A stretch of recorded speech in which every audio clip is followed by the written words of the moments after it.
Captain Vijayakanth உடலுக்கு stunt மாஸ்டர்கள் சங்கத்தின் சார்பாக தற்போது அஞ்சலி செலுத்த வந்திருக்கிறார்கள். இது குறித்த கூடுதல் விவரங்களை எமது செய்தியாளர் சிவபிரகாஷிடம் கேட்கலாம். வணக்கம் சிவபிரகாஷ், இப்போது அஞ்சலி செலுத்த அவங்க பற்றி குறிப்பிடுங்க. வணக்கம் சார்.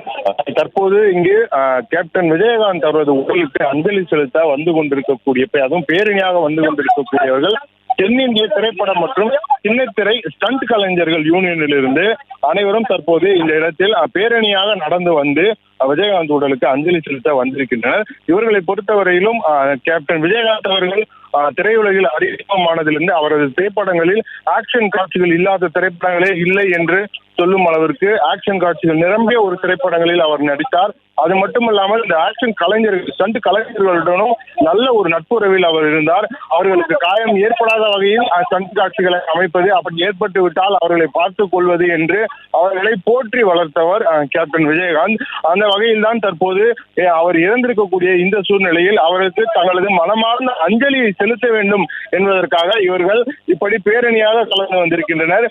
இந்த சங்கத்தின் தலைவர் பெப்சி விஜயன் தலைமையில் நடைபெற்று வரும் இந்த பேரணியை பொறுத்தவரையிலும் கிட்டத்தட்ட 200க்கும் மேற்பட்ட ஸ்டண்ட் கலைஞர்கள் இதில் கலந்து கொண்டிருக்கின்றனர். இதில் டாப் லெவலில் தற்போது ட்ரெண்டிங்கில் இருக்கக்கூடிய ஸ்டண்ட் கலைஞர்களிலிருந்து சாதாரணமாக அறிமுகமாகி இருக்கக்கூடிய ஃபைட்டர்ஸ் வரையிலும் இங்கு பேரணியாக நடந்து வருகின்றனர்.